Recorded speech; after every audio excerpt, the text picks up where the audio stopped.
Hi, I'm Garrett Rockey. I'm the audio supervisor here at CBN, and I've been asked to speak for just a few minutes on the subject of field recording.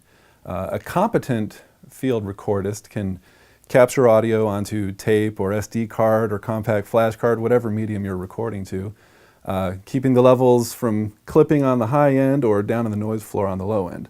You want to be in the middle, clear and clean. But I think what separates a good field recordist from a competent field recordist is taking your environment into consideration and doing as much as you possibly can to control the environment that you're in. Now, we are in one of CBN's audio post facilities, and it's a very controlled acoustical environment in here. You don't have that kind of luxury out in the field. So when you arrive at your location, the very first thing I would do is just listen. Listen to the environment and identify noisemakers. What is going on in the room that you don't want to capture?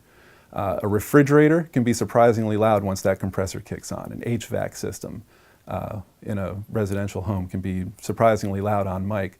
So it's okay to just ask permission. Can we unplug the refrigerator? Can we turn off the air conditioning for just a few minutes while we shoot this interview? And then be sure to put those things back when you're done. However, you don't always have that kind of freedom. More times than not, you have no control over your environment. So you move to your audio kit and you select from the tools available to you to minimize the background noise and maximize your foreground sound. Okay, so my first example would be just a standard ENG style microphone. It's an omnidirectional pattern, which means it picks up in a 360-degree axis fairly evenly. I can demonstrate here. If I talk into the front of the microphone, it's clear. If I move off axis, the volume may go down a little bit, but not much. It's pretty even all the way around. The benefit here is it's less sensitive to plosives. If I use a P or any other hard consonant, it doesn't pop. It's also less susceptible to wind noise, which is good. The disadvantage, of course, is anything going on in the background will also be picked up.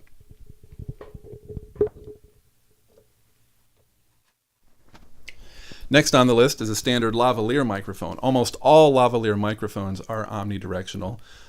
So if I talk into the front of the mic or if I move off axis and start talking into the back of the mic, it's still pretty consistent all the way around. Now, the benefit of a lavalier is that you can get it very close to the source and increase the ratio of foreground to background audio. Next on the list is the Shure SM58, a classic handheld microphone, probably one of the most popular microphones made. This has a cardioid pattern, so it's heart-shaped. It's more sensitive in the front, but less sensitive on the sides and in the rear. So if I talk into the front of this microphone, it's loud and clear. But now, as I move off axis, my volume drops pretty dramatically. Come back on axis, I'm loud again. So it's very good at rejecting background noise and emphasizing only what's in front. Be careful with cardioids, though, because they're much more sensitive to P pops and other hard consonants and wind noise. So be careful about that.